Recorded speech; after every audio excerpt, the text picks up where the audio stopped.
রাত 9টা বাজে। এখন আমি দেখো জলপাইয়ের আচার বানাতে বসেছি। এই যে দেখো, আর এই যে জলপাই, শুধু এই কটা দেখে নাও। তো শুধু এই কটাই জলপাই। তো কারণ আমার দোকানের জন্য তো জানোই তোমরা, টাইম হয় না। তো চলো এখনই করে নিই আচারটা, এখনই বানিয়ে নিই, খেতেও ভালো লাগছে। আর ঠান্ডার মধ্যে আচার বাচার খেতে কিন্তু সত্যি খুবই দারুণ হয়, আর দারুণ লাগেও খেতে। তো চলো তোমাদের শেয়ার করছি। তো দেখো বন্ধুরা, আমি জলপাইয়ের আচার বানাচ্ছিলাম, কালকে বানিয়েছি, তাই তোমাদের সঙ্গে একটু শেয়ার করলাম। ঠান্ডার মধ্যে এগুলি আচার দিয়ে খেতে কিন্তু খুবই স্বাদ লাগে। আর এখন তো আমাদের এখানে খুব একটা জলপাই পাওয়া যাচ্ছে না শিলংয়ে, তার জন্য যতটুকু পেয়েছে আমার শাশুড়ি মা নিয়ে এসেছিলো, অটুক দিয়ে বানিয়েছি। খুঁজছি এদিক ওদিক, কিন্তু কোথাও বাজারে খুঁজে পাচ্ছি না। তবে যতটুকু ছিল, এখানে 1 পোয়া হবে, 1 পোয়া দিয়েই বানিয়েছি। রুটির সঙ্গে গরম ভাতের সঙ্গে খেতে কিন্তু খুবই স্বাদ হবে।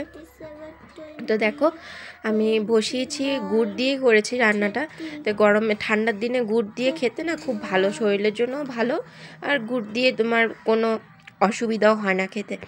তো দেখো আমি এটাকে আগে বয়েল করে নিয়েছিলাম, বয়েল করে নিয়ে রোদ্রের মধ্যে একটু শুকোতে দিয়েছিলাম, হলুদ আর নুন লাগিয়ে নিয়েছিলাম। তারপর শুকিয়ে ওটাকে আমি একটু ঢাকা দিয়ে রেখেছিলাম একটু সময়ের জন্য। রাত্রে এসে আমি বানিয়েছি। তো দেখো আমি গ্যাসটা একদম লো ফ্লেমে দিয়ে এখানে আমি 5 ফোড়ন দিয়ে দিয়েছিলাম, শুকনো লঙ্কা দিয়ে দিয়েছিলাম। তোমরা ইচ্ছা করলে এখানে গোটা মশলাগুলি ফ্রাই করে হালকাভাবে একটু তোমরা ভেজে নিয়েও করতে পারো। আর আমি এটা আর করিনি, কারণ রাত্রে এসে আবার মেয়েকে খাওয়াতে হয়, সবাইকে, আমার হাজব্যান্ডকে খাবার দিতে হয়, তো দোকান থেকে এসে আর করতে ইচ্ছে করে না। তার জন্য আমি হালকা সিম্পলের মধ্যে করেছি।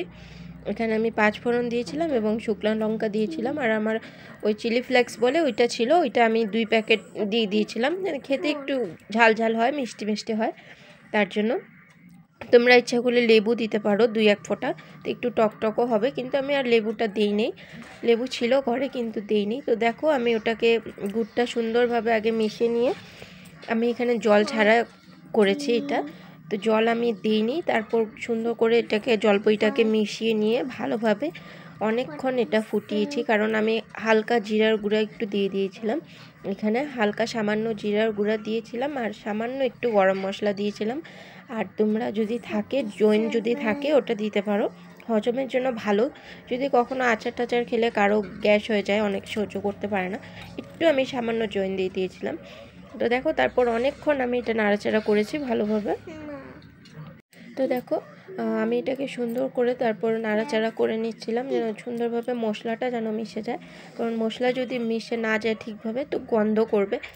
তো অনেক দিন পর আমি আচারটা বানালাম, অনেক দিন থেকেই ইচ্ছে ছিল বানাবো, বানিয়ে খাবো কখনো রুটি গরম ভাত। কারণ সবসময় ওই সবজি দিয়ে বা মাছ টাছ দিয়ে মাংস দিয়ে খেতে ইচ্ছা করে না, তখন দেখো গরম এই তোমার ভাতের সঙ্গে বা রুটির সঙ্গে কোনো আচার একটু নিয়ে।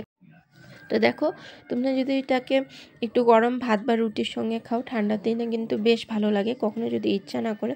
আর লুকটা কেমন হয়েছে জানিও, ভালো লাগলে সাবস্ক্রাইব করো, পাশে থেকেও এভাবে ভালোবাসা দিও, আর নতুন নতুন রান্নার ভিডিও নিশ্চয়ই শেয়ার।